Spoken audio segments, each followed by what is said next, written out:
Good morning, dear students. This is your teacher Sachin Khurana, and for plus 2 macroeconomics today, we will start the another part of open economy macroeconomics, that is foreign exchange rate. हम already discuss कर चुके हैं balance of payments. Now we'll discuss foreign exchange rate. Now let us see. Goods move across borders and money is used for these transactions. तो जब भी हम international level पे कोई भी ट्रांजेक्शन करते हैं तो there is no single currency that is issued by a single bank. तो क्या होता है? We have various national currencies. Foreign economic agents will accept a national currency only if they are convinced that the amount of goods they can buy with certain amount of that currency will not frequently change. It means we are talking of stability in the currency. के stability होनी चाहिए उसकी purchasing power में. अगर किसी भी एक particular currency में ये stability of purchasing power नहीं है, then that would not be used for trade between nations. So without this confidence क्या होगा? ना तो उस करेंसी को हम as medium of exchange use कर पाएंगे और ना ही as unit of account. And because there is no international authority with the power to force the use of a particular currency in international transactions. तो समझिए, कोई भी ऐसी इंटरनेशनल अथॉरिटी नहीं है जो एक पर्टिकुलर करेंसी को कहे कि ये इंटरनेशनल ट्रांजेक्शन के लिए यूज होगी. For example US dollar. क्योंकि अगर हम बात करें तो इंडिया में हमारी करेंसी है INR. इसका मतलब हम यूज करते हैं रुपीस, राइट? तो हमारे यहाँ यूएस डॉलर नहीं चलेगा. तो हर किसी की अपनी नेशनल करेंसी है. तो कोई भी ऐसी इकोनॉमिक इंटरनेशनल अथॉरिटी नहीं है जो फोर्स कर सकती है या बाइंड कर सकती है कि हम एक पर्टिकुलर करेंसी को all over the world commonly use कर सकें. Getting my point? In the past government ने बहुत ट्राई किया to gain confidence of potential users by announcing that the national currency, यहां पे ध्यान दीजिएगा, स्टार बना रहा हूं मैं आपके लिए, will be freely convertible at a fixed price into another asset. क्या हो रहा है? एक फिक्स्ड प्राइस पे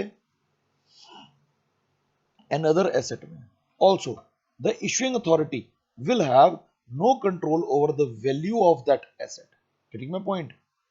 into which the currency can be converted. तो दो बातें क्या आई?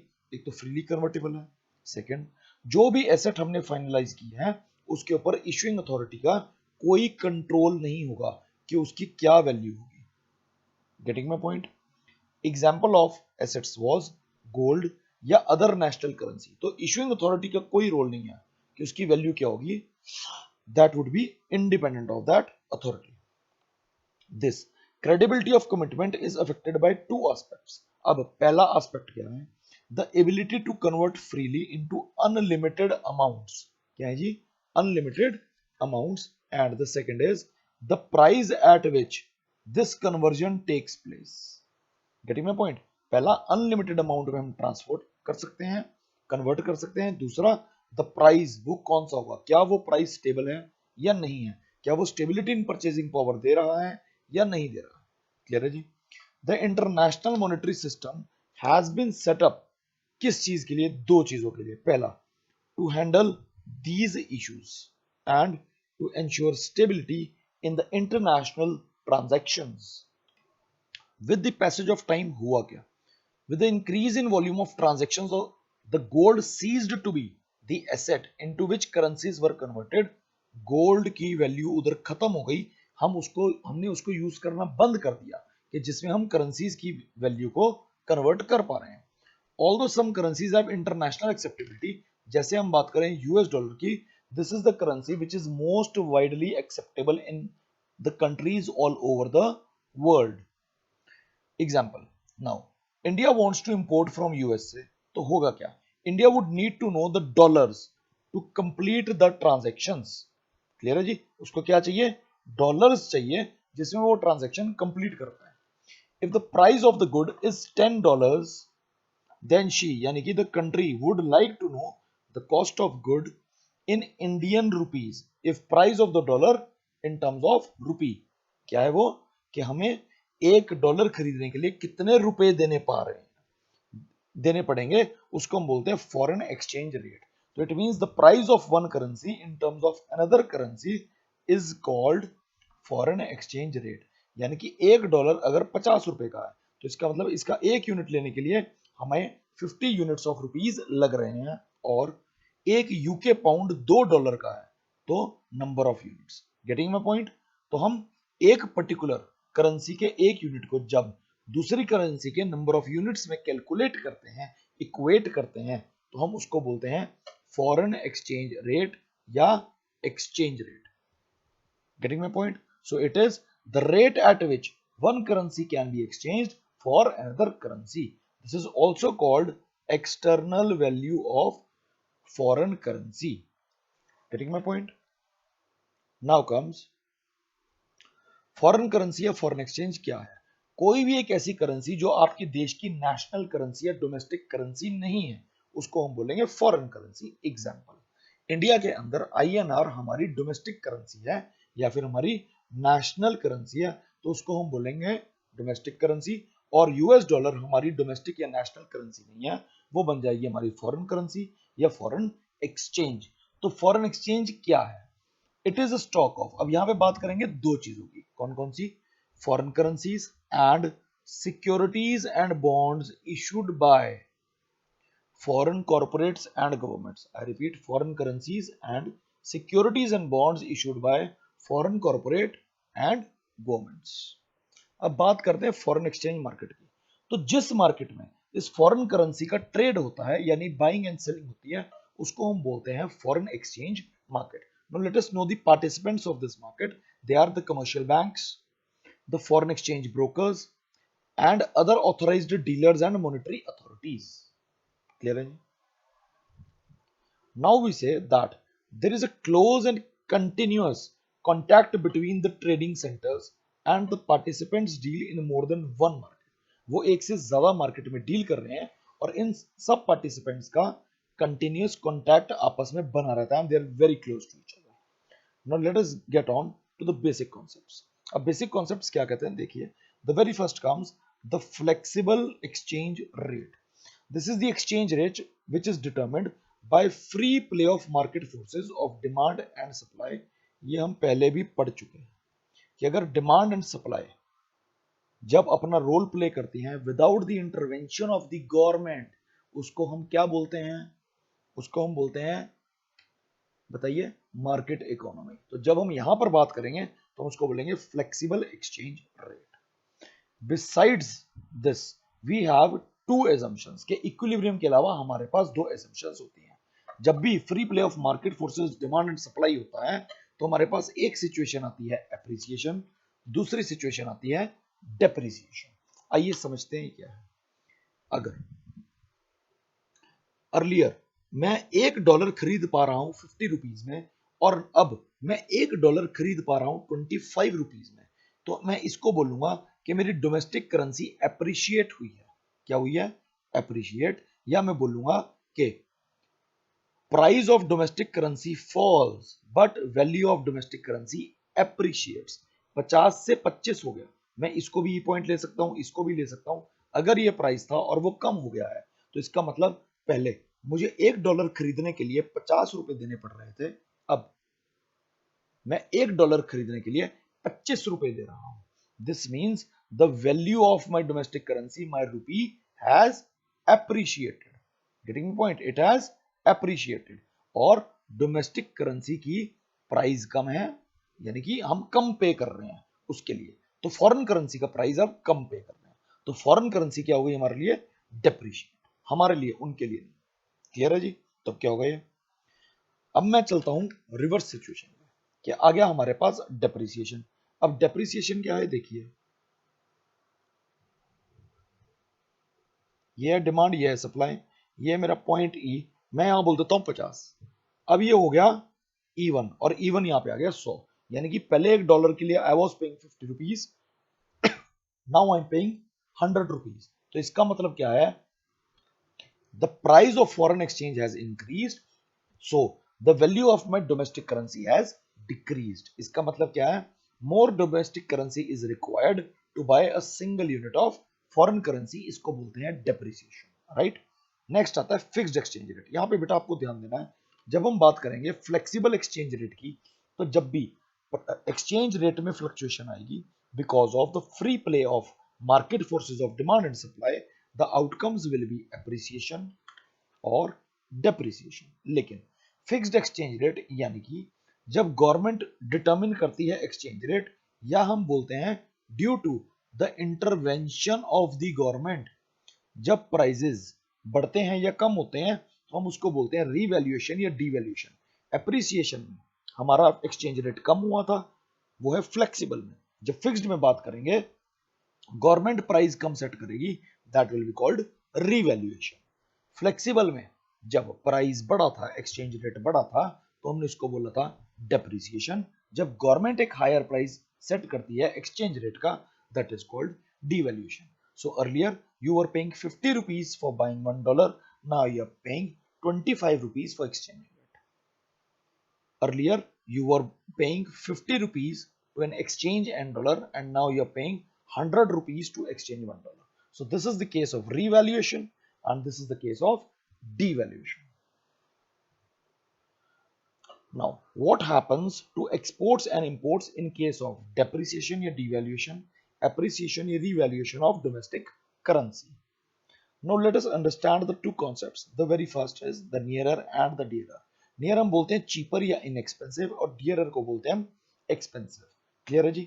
Now, हम कहते हैं when there is depreciation, the imports become dearer. अब समझते हैं क्या? डेप्रिसिएशन हुआ या हम कहते हैं डीवैल्यूएशन हुआ डोमेस्टिक करेंसी का, तो पहले आप पे कर रहे थे 50 rupees for a particular currency से $1, now you are paying 100, it means you are spending double, ये spending double, so this means your currency has depreciated. अब मैं आई लेके चल रहा हूं इंडियन और ए लेके चल रहा हूं American. Earlier Indian purchases 1 pen from A, right, $1 is equal to ₹50, और मैं कहता हूं जो 1 पेन है उसका कॉस्ट है $1, the cost of the pen is $1, तो 1 पेन के लिए 50 रुपीज देने पड़ रहे हैं, so India is importing. Now अगर उसी पेन को परचेज करने के लिए वी हैव टू पे 100 रुपीज, तो क्या होगा? पहले दे रहे थे 50, अब दे रहे हैं 100, इट मींस अब हम इंपोर्ट कम करेंगे। सो आई वुड से जब डेप्रिशिएट हुई मेरी domestic currency, so imports have become dearer या एक्सपेंसिव, तो I will say I will decrease imports और I would say I would increase exports. अब इंक्रीज एक्सपोर्ट कैसे होगा वो देखते हैं। पहले अगर मैं वो पेन सेल करता $1 का, तो I would have been fetching 50 rupees, it means I am receiving 50 rupees, now I would be receiving 100 rupees, so it means my exports are getting nearer, it means inexpensive, so I will increase exports. Getting my point? जब भी आप बेटा ये foreign exchange के question कर रहे हैं, you need to note that always consider yourself as domestic currency या कंट्री। जब आप एक साइड पर होकर चलेंगे तो आपका क्वेश्चन आसान हो जाएगा, फिर आप दूसरी साइड से एज्यूम कर सकते हैं या कैलकुलेशन कर सकते हैं। Example Chinese lights, if you have to spend more, then you will decrease imports, right? It means Chinese lights are costlier than Indian lights. Ab, if you have to spend less, then you will increase imports, it means Chinese lights are cheaper than Indian lights. Getting my point? Vice versa.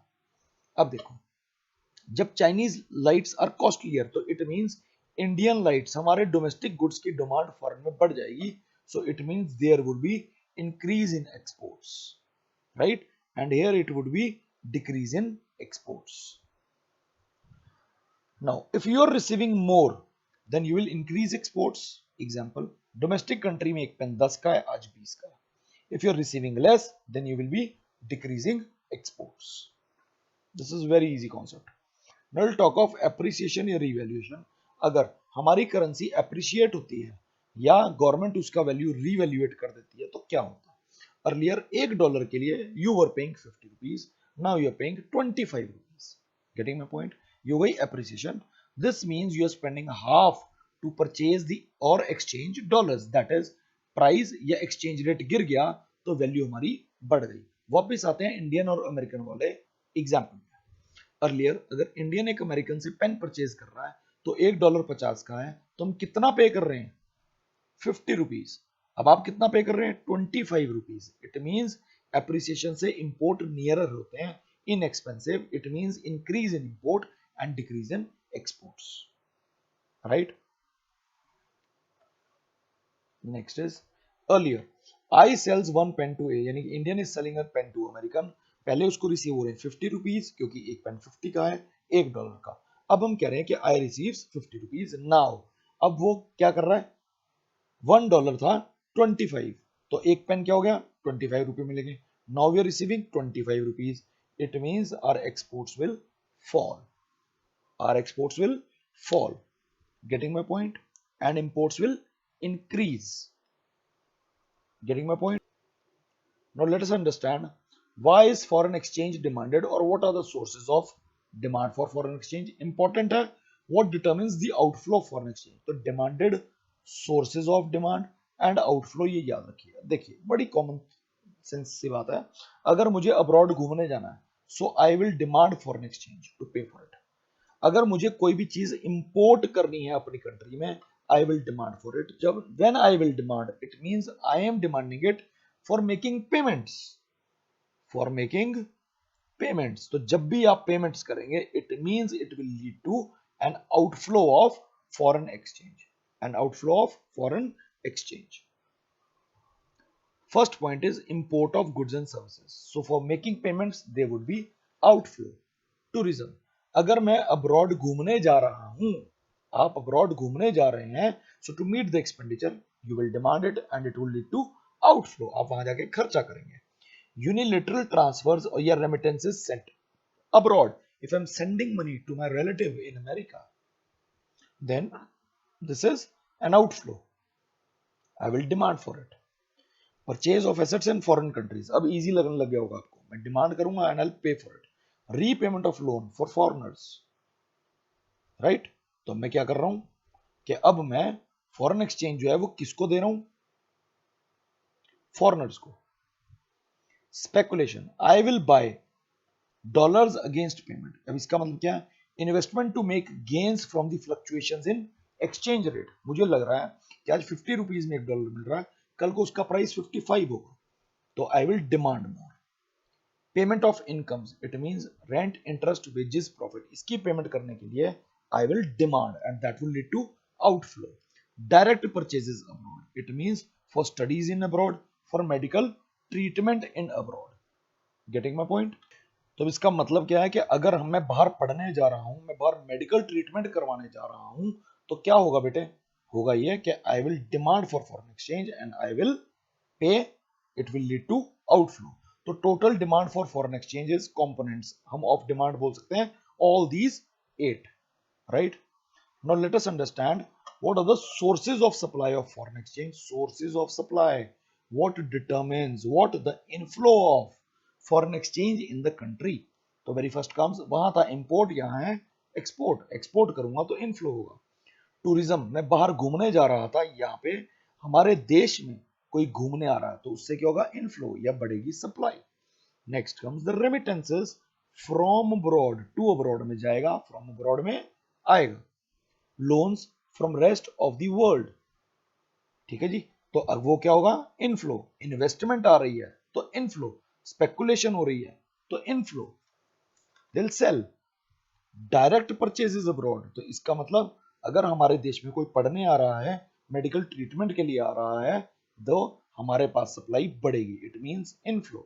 Factor income from abroad, rent, interest, wages, profit, इन सब से होगा inflow, अगर वो हमारी country में आ रहे हैं। This is from abroad, to abroad में जाएगा, गेटिंग माय पॉइंट।